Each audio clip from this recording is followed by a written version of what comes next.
So what Yeah. else? All right, let's well, now we're at the Hook generation, which I really love this film. I thought this was a really interesting film. I really love the water scene that you did when you'd had the girl's head Uh, drowning, and then and then the last shot. I didn't know that you actually just held the camera and he just held his breath under there going down. And I thought it was very poetic that he dies by his own stuff. yeah. Well, it's uh, yeah, that movie, turned out. I think you know who John Davis Chandler is. John, Yeah. and and Outlaw Josie Wales. He plays Yeah. the bounty hunter, but He's in Mako, uh, Jaws you of Death. He's worked with you a lot. yeah, well, Johnny. I thought Hook Generation was the best thing Johnny ever did as an actor. Mhm. And you really study his performance, the way he played that, you know, Yeah. drug addict and all that. Yeah. Johnny did a favor that is unheard of in California. Uh, I was doing Whiskey Mountain up in North Carolina, and I originally cast Neville Bryan. Do you remember Neville Bryan? Anyway, he was a In well, and yeah, anyway, he maybe. was going to play the part that Johnny ended up with, and because Neville Bryan was well known in Europe at the time, and so his agent calls me and that he got pneumonia and he couldn't show up and had to cancel. And here I'm producing and directing, and I'm out in the woods, and so a PA comes out with a note from my secretary and said, Neville Bryan can't show up. He was due in 2 days. Mhm. So I said, call Johnny Chandler and tell him I can't send him a round trip ticket. I can't send him an advance because actors always want to advance in the Yeah. first class ticket. I said, I need him in, there here tomorrow.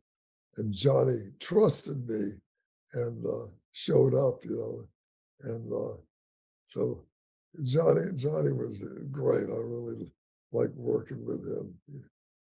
What was he like to work with acting wise, like directing him? Did you I, well, Johnny had so much experience; he really didn't need Yeah. directing. But I remember one thing I did direct him on is at the end of the movie where he comes in, and remember the two girls had been raped. Oh, at the, in, Whiskey Mountain, yeah. When the two girls had been raped, well, I told Johnny, I said, Johnny, look, you come in, really mean, mad as hell, and he kicks the other guy, and he comes up to the girl, and then I want you to be sympathetic to see what they went through. And he says, gee, thanks for that, Bill. That's going to work. That's great. And so he thanked me for that bit of direction. But some of these really experienced actors, you don't have to direct Yeah, them yeah, much. They, yeah. but any, anyway, one thing, a pro knows all the tricks in like when you're doing a two shot, you Yeah, know, if if you turn that way, well then you get the back of the head yeah. of the other actor. And when I was doing Impulse, where we had Shatner was doing a scene with some unknown actor, and you know, they're doing the two shot, and Shatner leans, so the other guy, you see him cracking the back of his head. So I Yeah. said, cut, and said, Bill, come over here. And I didn't tell him. I said, give the kid a break, will you? All right. He knew exactly what I was talking about. I didn't have to tell him, I said, "Give the kid a break," So so It's so just like, oh, the the old so pros, yeah. they know every trick in the book. Now, now, now back to the Hook generation. You also had this actress that you brought on who had some kind of a name or whatever, but you ended up having to fire her because she was and giving giving her lines away. What was the story of that? Oh, well, this gal, she had, the 2 she was to film 2 Yeah, days, yeah. she shows up, she wasn't a star or anything, she was just an act she shows up in a limousine and all of this, and, she was a prima donna, she gave me all kind of trouble, I mean, she was Yeah. unbelievable, and so there's a scene at when she's on the staircase and all this, where the guy is there, and so she was to film another whole day. So when I knew I had her last shot the first day, I Mm. said to her, I said, "Thank you very much. You're fired. What are you going to do?"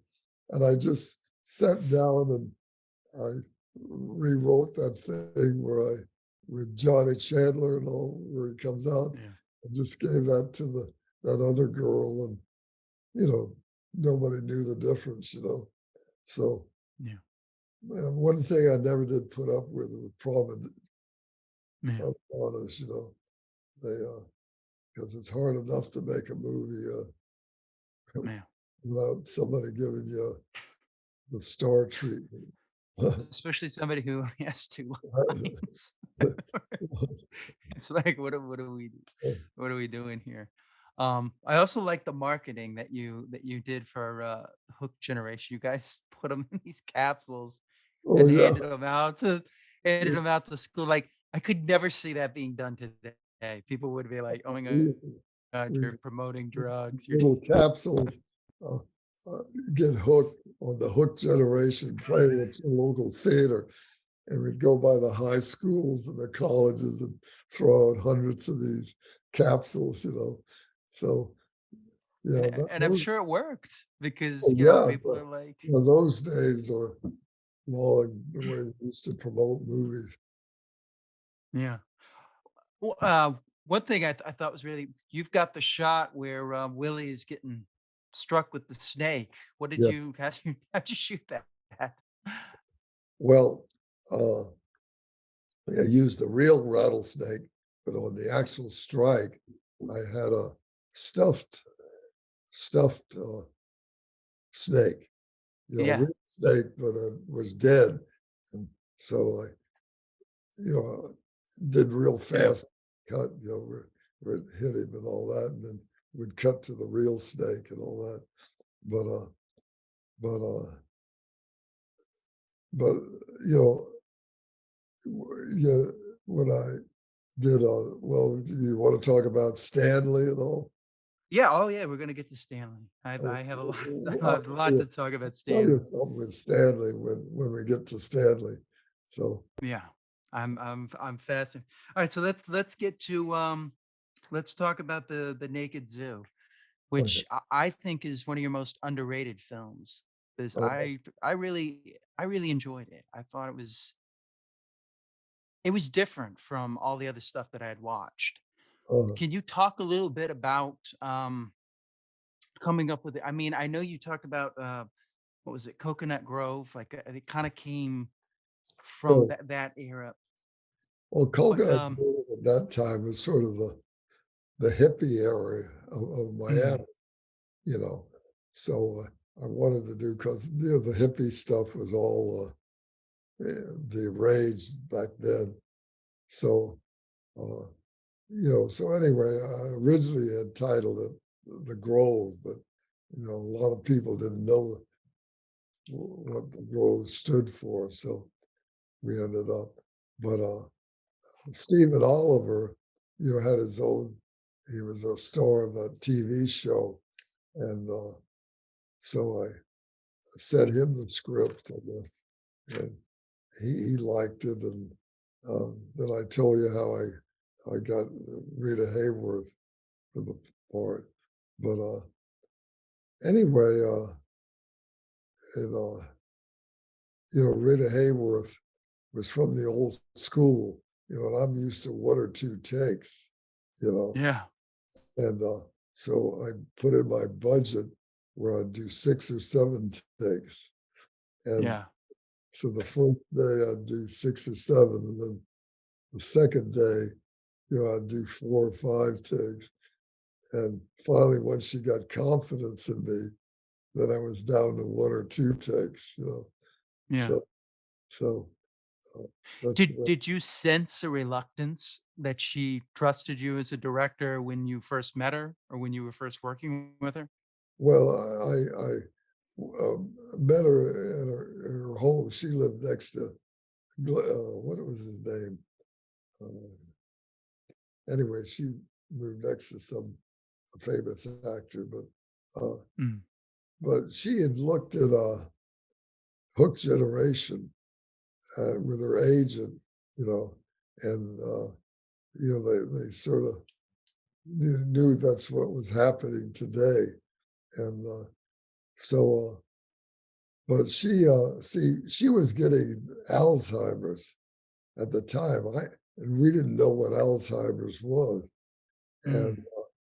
and uh, so I thought she was an alcoholic, and she would let me. I had to film around her for 4 days, 4 or 5 days, which was a nightmare. Yeah.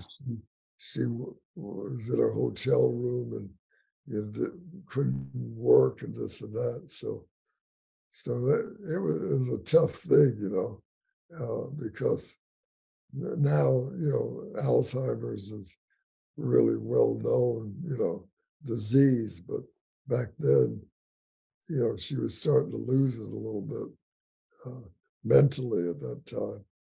So anyway, but she was a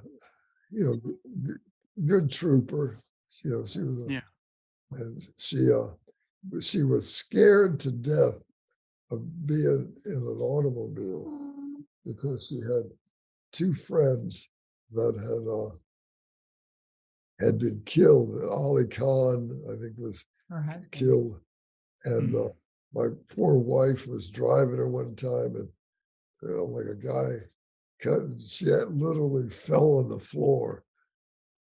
Like, what was there something different about Rita Hayworth that you noticed when you were directing, working with her that like Well, she was sort of a timid. She was sort of timid gal. She wasn't, like Mm. Ruth Roman. You know, Mm. where I use Ruth Roman had kahunas as big as an elephant. She was a tough Yeah. gal. Where Rita was very sort of timid type. She wasn't you know, she wasn't temperamental or anything, but Mm. the Alzheimer's was starting to Yeah. catch up with her, which was a sad thing. Uh, What am I I really loved Stephen Oliver in this movie. I thought yeah, he played an interesting role where he's like yeah, he this was. writer, but he's kind of a jerk, but he's this, but we kind of feel for him. Like he's going through this whole gambit of emotions and stuff. What was Stephen Oliver like to work with? He was good working with him, and but the trouble was he was a little on drugs during that movie, and I had to get after him, you Oh know, no. and so I took him aside and I said, "Look, it's showing up, so you got to be careful, you can't come." Yeah. on the thing stoned and think nobody's gonna notice it, you know? So, uh, uh, Amazing. Anybody could, it's like, I don't know how you could act high, but I guess some can. yeah, So like when you gave him this talk, was he did he understand, or was he kind of denying that he was high? that he was what? Did he deny that there was anything wrong with him? No, no, no, no. So he understood what was going on. Yeah, yeah. Uh, Um one of the I mean, you've talked about the alternate cut and how they added stuff. I why do you think, as I think this movie could have done better than it did. Do you think it was just the way it was marketed or released or the well, changing of it? what the deal was they had tax shelters. That Mm, movie was made on, I don't know if you're familiar with it, but if you invested in a movie, a lot of mm, people wanted write-offs, yeah. and the investors were all tax shelter people. And that's Mm, why the first thing it didn't go over. So the people sold it to another group, and the other group said, "Oh, you got to put the canned heat in. You got to put this and that, some nude scenes and stuff in, which I didn't like. So yeah. And then they actually retitled the movie, I think, as well. They like tried several different things. Can you hear me? uh, Uh-oh. Am I back? no, no, you sort of broke up. I couldn't hear. Yeah. Let me restate that. Did he I'm sorry, I just lost my train of thought. Uh, when the because they tried, so they really just kind of intended this movie to not do well. Correct, correct. They, Do you yeah. do you think it was mistake to go with them as investors? Like if you could Well, do it again, or at the time, I didn't know that was their intent. yeah. I would have never, gone with them if I knew that was the intent of the thing. But So they sabotaged it basically yeah, is yeah, kind of right, what happened. right. Okay. Yeah. That makes sense. I know. I really liked it. I thought I just thought it was just so different, and the way you Uh, filmed it was different. This was more of, as opposed to a lot of it was more of a talking film, and I just I don't know. I really I'll tell liked you it. something interesting about that. The the associate producer. I Mm, was producing and directing, and in pre-production, we were going to rent all of the furniture for that set. That mm, his house was a set we built at a studio, and so his job was to rent all of this furniture. So I forget the exact number, but he was going to rent the whole thing for like $1,000, and mm. so we're going to shoot Monday, and Saturday the guy comes by to get his money, and he said it's going to be $5,000. I said the deal is 1,000. Yeah. Uh, so I said to the guy that was supposed to make the deal for me, I said, "Where's the contract? Let me see."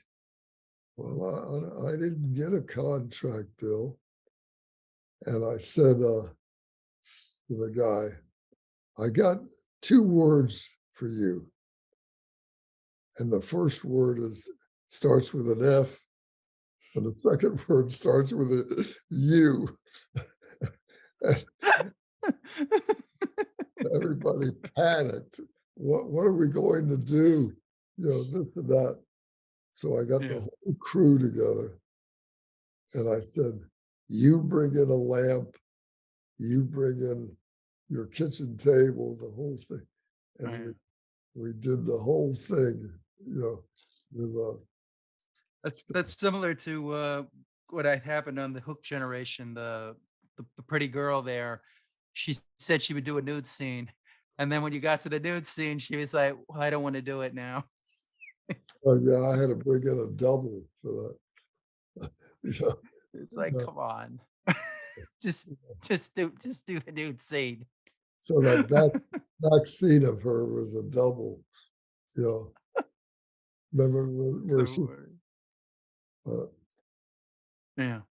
So this brings us now, you kind of leave the business for a while. You become the production head at Ivan Tor's studio, and they did like Gentle Ben and Flipper, and you get the psychedelic priests. Now I'm confused. Did you, because you wanted to do the psychedelic priests and then you were eventually going to do Stanley, is that why you left?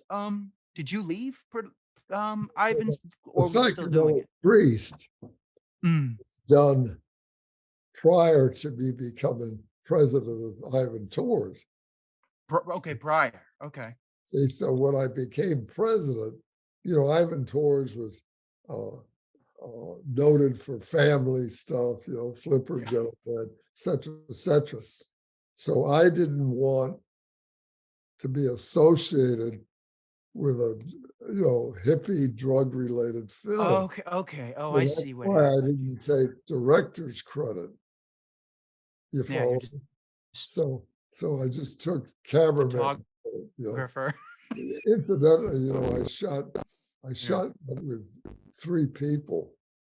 I did all the camera work on it. I had a sound man and one I'll tell you an interesting story on that. Yeah. The producer was completely nuts, you know, I Yeah. mean, nuts. And so the way he calls me up, he, he calls me on the phone. He said, Billy, I got this great script I want to do. And I said, well, what's it about? He said, well, it's about this priest that leaves the church and travels. So anyway, he says, jump on a plane out here. I want you to direct this thing. And I said, well, it doesn't quite work this way. I said, you send me half my salary and a round trip ticket and I'll come out.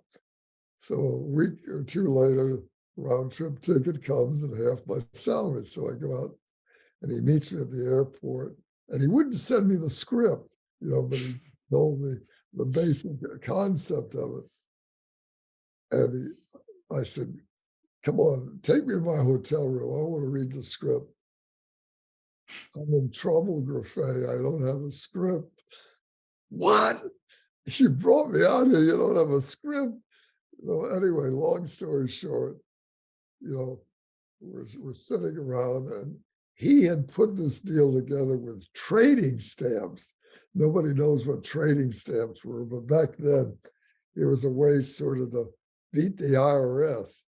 And like if you owned a TV shop and Mm. you had trading stamps and I owned a garage and you needed your transmission, instead of paying me, you'd give me trading stamps and then I could go buy a TV off of you with trading stamps.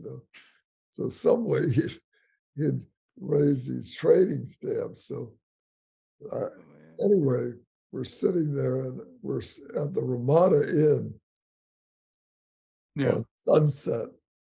And if you've ever eaten every meal at the Ramada Inn, you know, so after a couple of days sitting there doing nothing and running around, I said, look, let's go over to the New World and I'll buy dinner. So we Yeah. went up across the street and there was that hippie girl, with the long dress. She was sitting there. And I said, she looks like a real hippie, you know. And he says, I know why I hired you, Grefé. You're brilliant. He goes over. you want to star in my next movie?" So now we got our lead, and she'd never acted before. The next So morning, we're having breakfast at the so Ramada. how Huh? did the lead of the psychedelic priest, did was he had he acted before? He'd never been in a movie before. He he Mm. you're talking about the guy played the priest, right? Yeah, the one that goes through, yeah, Oh, the well, how that happened, we were having breakfast at the Ramada Inn the next morning, and he walks in, and he had, one of those briefcases where they show all your photographs and, you know, yeah. your resume and all.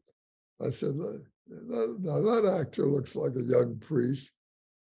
Grefé, you're brilliant." He goes over. Now we got our lead, and "You, over there, you look uh, like you've acted. Come on in." so anyway, we used to just like Topanga Canyon was right off of Mulholland there, and we'd be riding around. Well, there's a nice stream down there.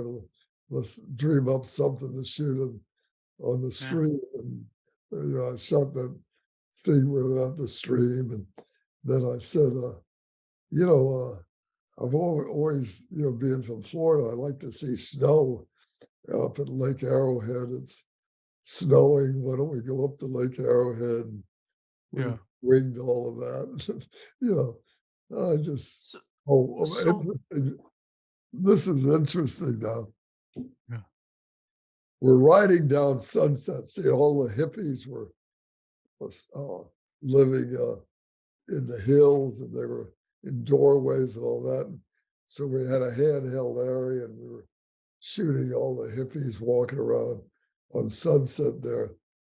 And this producer says, "Rita is calling me." And I said, "Rita's calling you? Who the hell's Rita?" And he said, "Oh, she's a real witch." I'm talking, she's the real McCoy. I find out later that she had 5 pages in Esquire magazine about Lita, the witch. So yeah. he says, "Lita's calling me." So we go up into the hills, and she lived in this castle in the hills, and we knock on the door, and it was me, the producer, our old sound man, and this young hippie grip we had. And so anyway, this big guy comes to the door. "What do you want?" "We're here to see Rita." "Wait here." And so we're staying in. Rita comes, and she looks at the producer. "You're putting off bad vibes today." She looks at me. "Oh, you're putting off good vibes. Okay, you two come in." She comes in and leaves the sound man and the young hippie outside. So she's on this throne. She's got these big peacock feathers, and she's sitting on this throne. And she goes, this little guy comes in with a silver tray. "Tea is served." And I said, "What the hell's in this tea?" So I'm sitting there drinking it. So after about 15, 20 minutes, I said, "It's hot outside. That's our other people are there." And so she brings in, and this young kid. Now this is where she had some magic power. This young kid comes jiving in. "Wow, what a cool place!" This, and she says, "Sit." Some way she hypnotized him and froze him right in their tracks, and boom, he just sat there paralyzed the whole damn meeting. So she had some kind of, but This somebody sounds like something out of a film. You should have filmed this. somebody uh, somebody looked that article up, and they found it, that 5 pages in Esquire magazine. So I don't know if you could find it, but it's an interesting thing. Mm. But she had something. I don't know what it was, but that was a wild. wild experience, I'll tell you. I mean, what was it like directing actors who don't have a script and have not really acted before? Like, how would you Well, would you just give them action direction or well, directing actors is, hitting marks and all is yeah, one thing, and then, there's a lot of tricks like, when you're doing, over shoulder shots, you can't jump on someone's line because you got to take a little pause. And so I had yeah, to teach them, give them a little teaching lesson on stuff like mm, that, you know. But we just sit there and, yeah, well, let's talk about this. And we, you know, yeah. and we just, but, that scene where, remember where they, outside and they have the uh, The doctor? no, the one scene I'm really proud of in that movie is I'd become president of Ivan Tours, and Mm, the producer called me up, Bill, we don't have enough time. Please fly up on a weekend. I'll pay you. We got to film this. So I went out to LA and we were out in the desert, and I dreamt up a thing where these hippies are there and this girl is gonna have a baby. And so we went out in the desert and those were real hippies. And do you remember the scene where the girl has the baby? Uh, mm. In the and car? yeah, in the Yeah. car. I shot that whole scene in 15 or 20 minutes. I did all the camera work and we dreamt that scene up. And that girl was a real hippie, and they were all real hippies if you look at them. Yeah. I shot that whole thing because I had to get the red eye back to Miami that night, to Yeah. report to the studio. And I'm really proud of that scene. If you look at that scene, the way I covered it and Yeah. shot it and had real hippies that had never acted before. I mean, it turned out pretty good. That was only 15 to 20 minutes. Wow. Yeah. Man, you knew how to not waste time, which is something you need to instill in the younger Well, generation.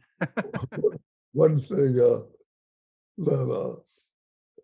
if you ever watched that uh, thing they did, Randy Gretner, one of the guys worked with me, Yeah. said, "Rain, nothing stopped Grefé." you know, it- Yeah, Chris George talks about that. He didn't show up the set on Whiskey Mountain 'cause it was raining, and you're like, you're not on a John Wayne picture, you're in a William Grefé picture. Get out. well, that's it. Yeah. Yeah.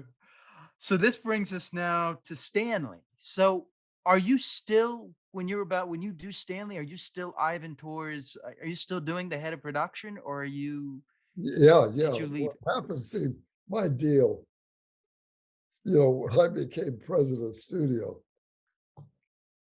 I came home, because they interviewed me, the whole thing. Mm. And I said, my wife said, well, how'd you do it? I got the job.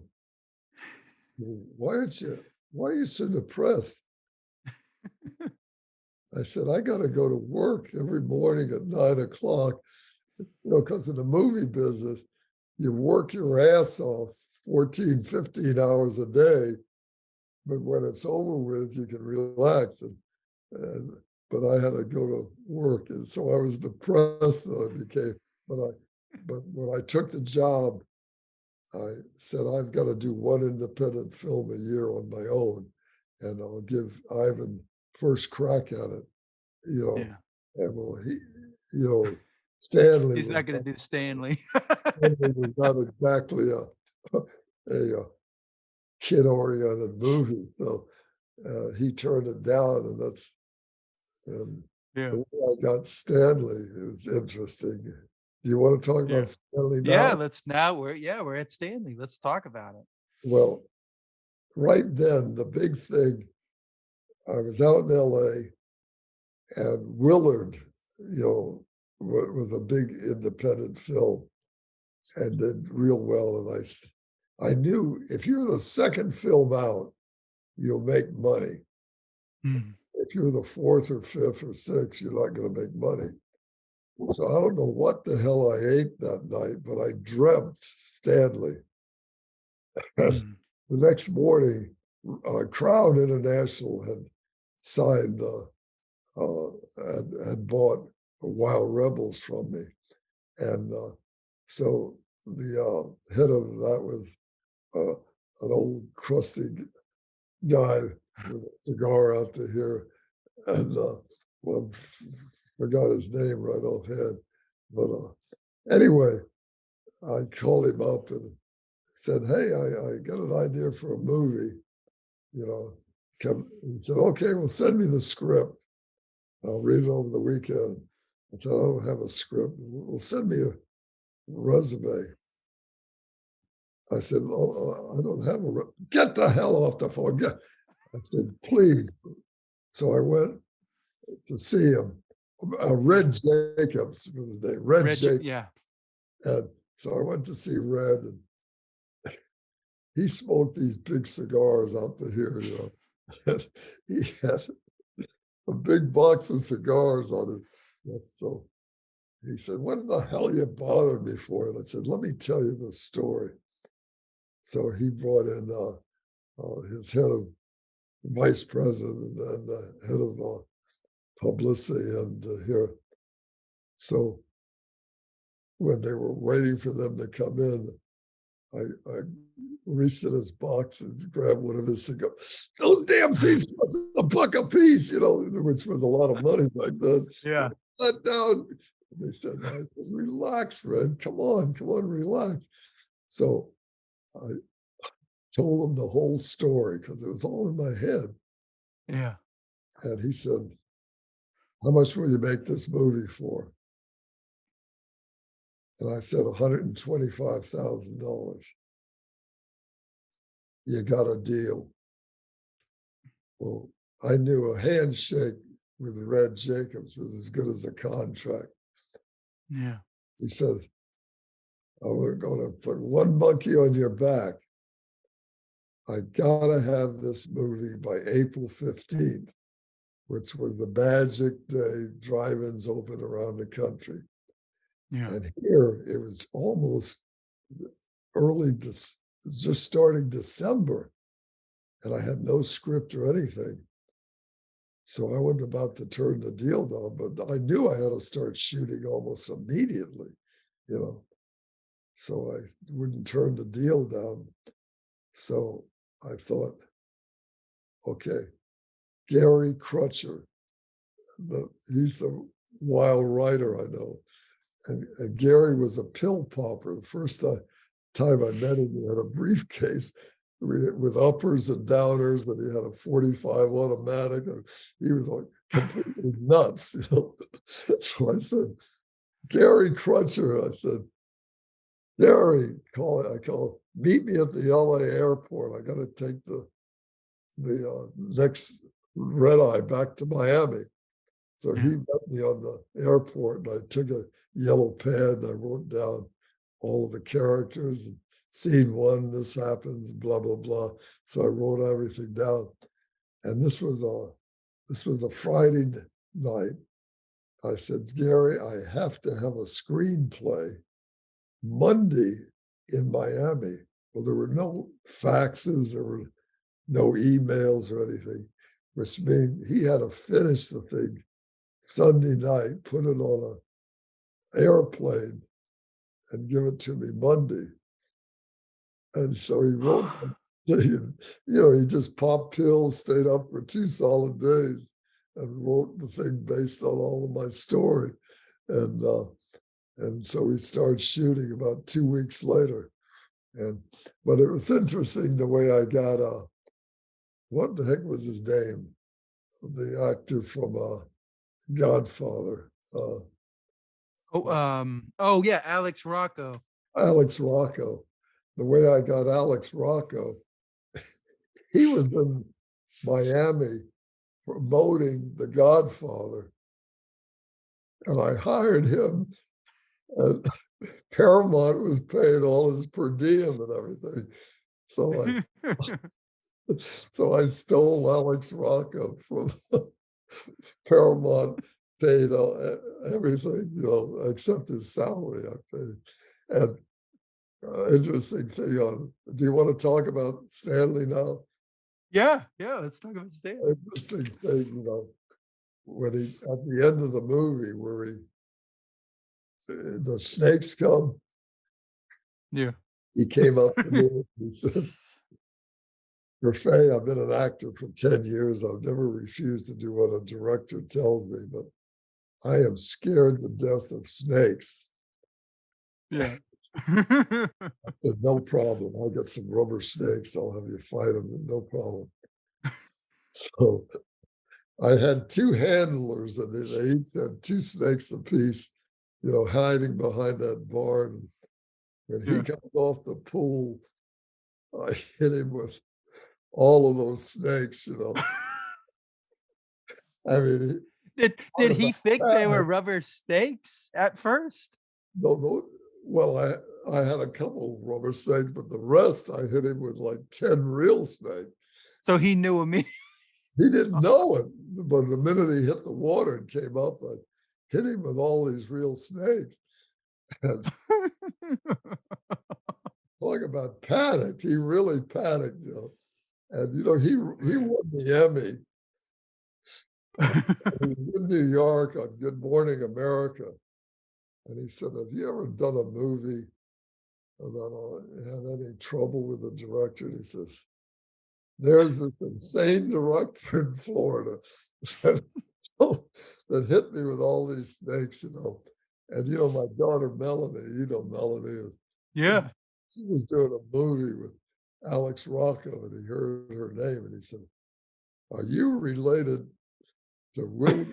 Hey, William Grefé. Says, "Yeah, he's my friend." Get him on the phone.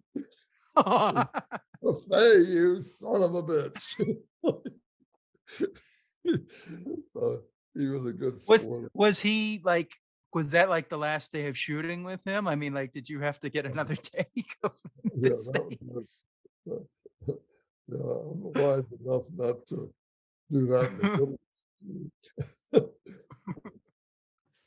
T talk a little bit about, Chris Robinson, who plays, he plays the guy that, is kind of like the Indian, he yeah. yeah, Yeah, Chris was 100% pro. He was yeah, terrific, absolute terrific. And he, was really gun shy of those. Those were real rattlesnakes. yeah, What we did is we cut their fangs off, and sutured their mouth, you know, yeah. so they couldn't bite him. And but after 2 weeks of filming, I said to Frank, my animal trainer, I said, "What the hell is that?" They grow their fangs back. And he was growing the rattles standing was growing the fangs back. Yeah. And so it anyway, we had to, cut the fangs off again and all. But Chris was 100% pro. I mean, he was really great the Yeah. way he worked with us. So I can't talk more about how I admired him. Because when you because, yeah, I so they would defang them, so you could pretty much pick them up, and they were pretty much harmless in some ways. Yeah, right, right. That's With yeah, that's not bad. yeah, I mean, if you c I mean, I don't think you could do that today. They would, the right. edible rights would come after you, like I said, Stanley was almost he should have been in the Screen Actors Guild. That damn snake took direction.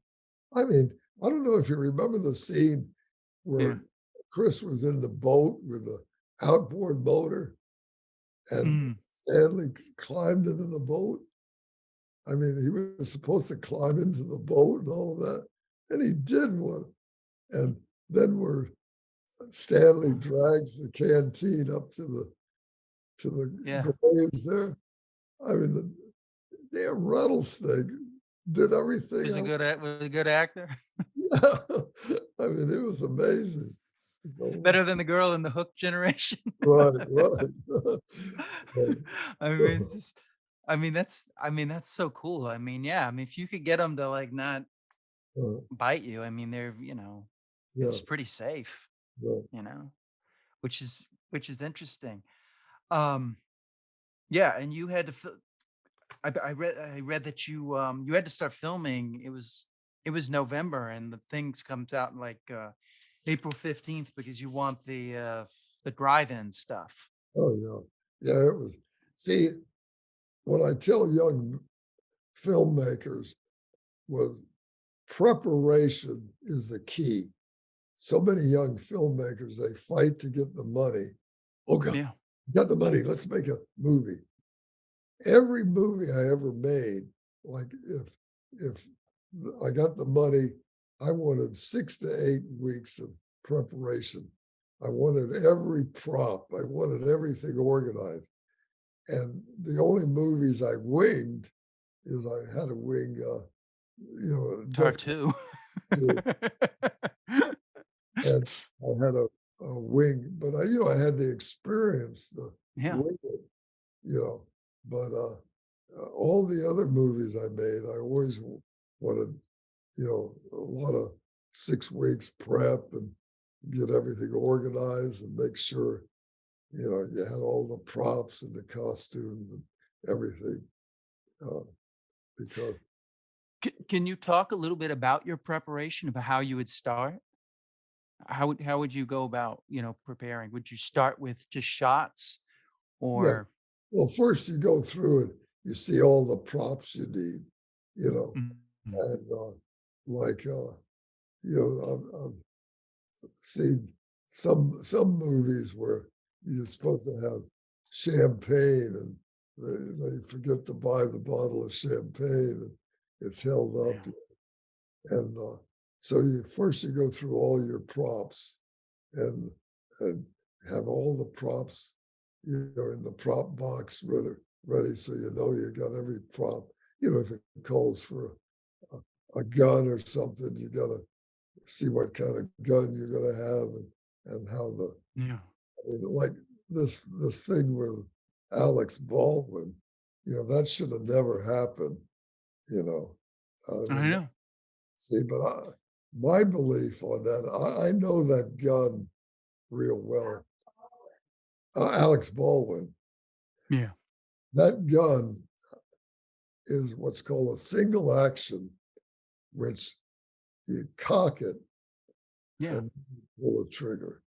But if you just pull the trigger, it won't fire. It's not a double action, it's single action. Yeah. You've seen Clint Eastwood where he fans a gun. Yeah. Well, I don't know for a fact, but my belief is what happened is he It's cocked already a cock. the gun, but before you get all the way back and it clicks, if you Yeah. release that hammer, it will fire, Yeah. just like Clint Eastwood goes like that. And I think he pulled that hammer back because he said, I never pulled the trigger. Well, you don't have to pull the trigger. See, Mm. when you pull that hammer back, boom. Well, I don't know that for a fact, but I just think that's what So happened. you're saying that the hammer pulling the hammer back, and then and then him just releasing the hammer will pull it Mm, will fire. Oh, I didn't already know that. done. Yeah. See, you pull a hammer back and it clicks. And once it Yeah. clicks, then you can pull the trigger. But if you pull the thing back and not click and release it, it'll fire. So that's the way you've seen them do that, a gunfighter, Yeah. that. Yeah. That's you just fan that thing like that, see, and it never clicks, so you don't even have to pull the trigger, you know, Yeah. fire. So I think that's what happened, yeah, I don't know for a Do you fact. do you think, because now we're getting into kinda like the preparation of a film. Do you think it's a generational thing? Why, because you're kind of alluding to the fact that, a lot of young filmmakers don't do enough preparation.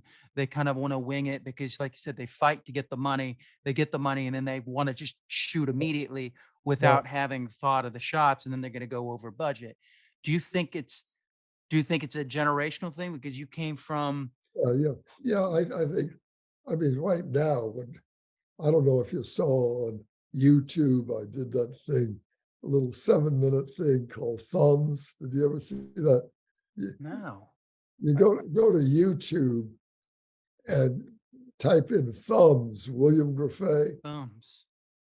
Okay. and, I just did a 7-minute thing a couple of years ago about, Mm. it ends up a horror thing, but it's my takeoff on the young generation. I mean, you know, it drives me crazy when, you go to a restaurant and, Oh, wow. like, I saw this young couple with their 2 kids, and all 4 of them are on their cell phones, you know? They Yeah. live on their cell phones, and, it's, I mean, just like in that 7-minute thing I did, I quote Albert Einstein. Albert Einstein said, "I am in fear that coming technology will make the human race a bunch of idiots." You know, which, Well, look at what we're seeing now with, AI, and now you don't yeah, even have to write the paper, it'll just have a machine write it. It's like right, it's a scary time we're living in, and, right, yeah. you know, so, but, and another thing that drives me crazy, if you look at movies now Yeah. and editing it, like a fight scene, Mm. everything is fast cuts, fast cuts, fast cuts, fast cuts, and, Yeah. uh, and you can hardly tell who's doing what. But I mean, Yeah. you look at Gunga Din, like the the fighting scenes in that, you can see what's going on. But I mean, with fast cuts, an idiot, a chimpanzee could direct those things. But you look at any Yeah. of John Frankenheimer's films with the blocking and Yeah. stuff, it takes a real director Or to look at like a touch of evil, that long shot in the film. I right, mean, to like, the degree. you couldn't wing that.